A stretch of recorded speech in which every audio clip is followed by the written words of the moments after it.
Hello friends, Bengali room কি blogger and কিচেনে প্রত্যেককে ওয়েলকাম। আজকের আমার রেসিপি লোটে মাছের ব্যাটার ফ্রাই।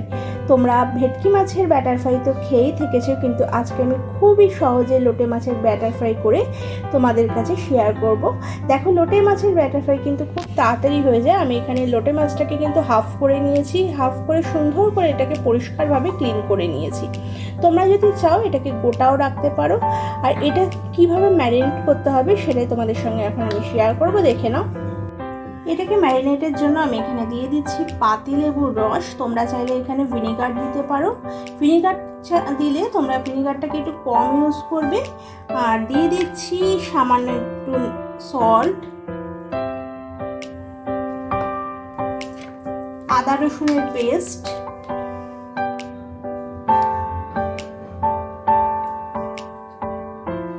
আর দিয়ে দিচ্ছি ব্ল্যাক পেপার।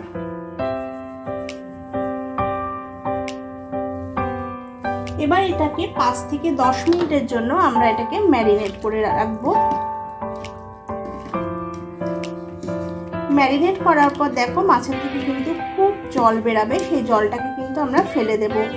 আর মাছ কিন্তু বেশিক্ষণ আমরা ম্যারিনেট করে রাখবো না, তাহলে কিন্তু এটা ফ্রাইটা ভালো হবে না। 5 থেকে 10 মিনিটের জন্য আমরা এটাকে ম্যারিনেট করে রাখছি। চলো আমরা দেখে নিই, অপর দিকে একটা ব্যাটার রেডি করে নিই। আমি একটা ব্যাটার তৈরি করে নেব, তার জন্য একটা বড় বোল নিয়ে নিচ্ছি। দিয়ে দিচ্ছি আমি 1 কাপ ময়দা, হাফ কাপ কর্নফ্লাওয়ার,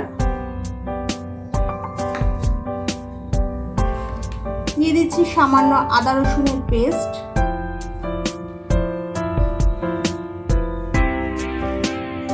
স্বাদ অনুযায়ী সল্ট, যেহেতু আমার মাছেও নুন দেওয়া রয়েছে।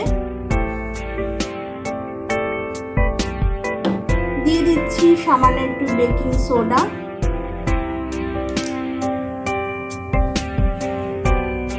বেকিং পাউডার, আর যেহেতু ব্যাটার ফ্রাই তাই জন্য কিন্তু আমার এখানে এরকম 1 স্পুন বাটার ইউজ করব।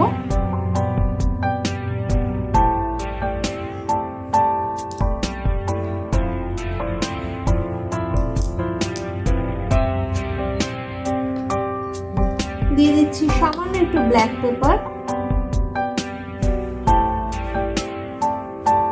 আর দিয়ে দেব একটা ডিম।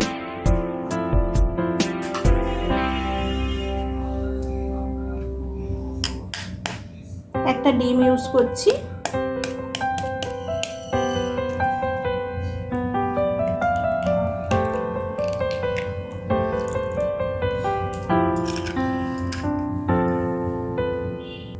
এবার এটাকে খুব ভালো করে আমরা মিশিয়ে নেব।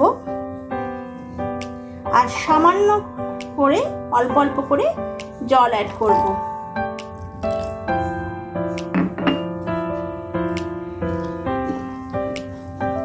এই ব্যাটারটা কিন্তু খুব একটা পাতলা হবে না, আর খুব বেশি ঘনও হবে না।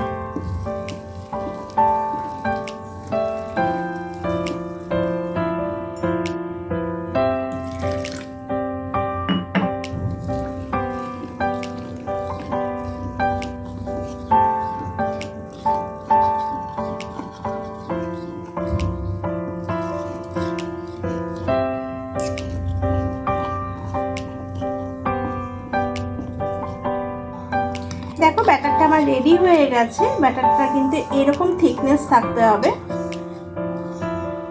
এটাকেও আমি কিন্তু 5 মিনিটের জন্য রেস্টে রাখবো। আমি 10 মিনিট পর আবার ফেরত এসেছি। দেখো, মাছটা ম্যারিনেট করার পর কিন্তু এরকম এর থেকে জল বেরিয়েছে। এই জলটা কিন্তু আমরা পুরোপুরি ফেলে দেব, আর না হলে ফ্রাইটা ভালো হবে না, ক্রাঞ্চিনেস আসবে না। এই জলটাকে আমরা ফেলে দেব। এবার আমি অপর দিকে একটা কড়াই বসিয়ে দিয়েছি, সেখানে রিফাইন অয়েল গরম করতে দিয়ে দিয়েছি। দেখো, এবার আমরা এই মাছটাকে, আমার তেল গরম হয়ে গেছে, একটা একটা করে এর মধ্যে আমরা ডিপ করব। আর ডিপ করে কিন্তু এইভাবে ছড়িয়ে নিতে হবে। এবার আমরা এটাকে তেলে দিয়ে দেবো ফ্রাই হতে। এদিকে দেখো তেলটাও কিন্তু গরম হয়ে গেছে, বেশ খানিকটা কিন্তু তেল দিতে হবে। নাহলে ফ্রাইটা ভালো হবে না।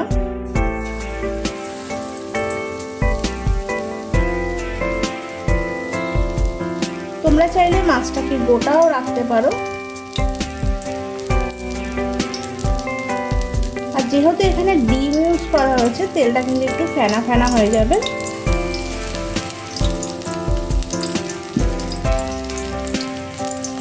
দেখো মাছগুলো কিন্তু খুব সুন্দরভাবে গোল্ডেন ফ্রাই করে নিতে হবে। আমার এক পাশটা ভালো করে ফ্রাই হয়ে গেছে, এটাকে ভালো করে ফ্রাই করে নিচ্ছি। এটা কিন্তু খুব ভালো করে ফ্রাই হয়ে গেছে। এবার আমি এটাকে প্লেটে তুলে নেব, তুলে নিয়ে তোমাদের কাছে ফেরত আসছি। আর যেহেতু ডিম আছে আমি বলেছি, সেহেতু কিন্তু একটু ফেনা ফেনা হয়েছে। তোমরা চাইলে ডিমের না দিতে পারো, তখন একটু বেকিং সোডা বেকিং পাউডারটা একটু বেশি দিয়ে দেবে। দেখো আজকে কিন্তু আমার রেসিপি রেডি হয়ে গেছে, লোটে মাছের ব্যাটার ফ্রাই। খুব সহজে খুব তাড়াতাড়ি কিন্তু এটা তৈরি হয়ে যায়। যদি আমার এই রেসিপিটা ভালো লেগে থাকে প্লিজ একটা লাইক শেয়ার এবং কমেন্ট করো। আর বাড়িতে অবশ্যই ট্রাই করে দেখো, এটা কিন্তু খেতে খুব ভালো লাগে। আবার পরের কোনো ভিডিওর সঙ্গে তোমাদের কাছে হাজির হয়ে যাব। ততক্ষণ ভালো থেকো, সুস্থ থেকো, ধন্যবাদ।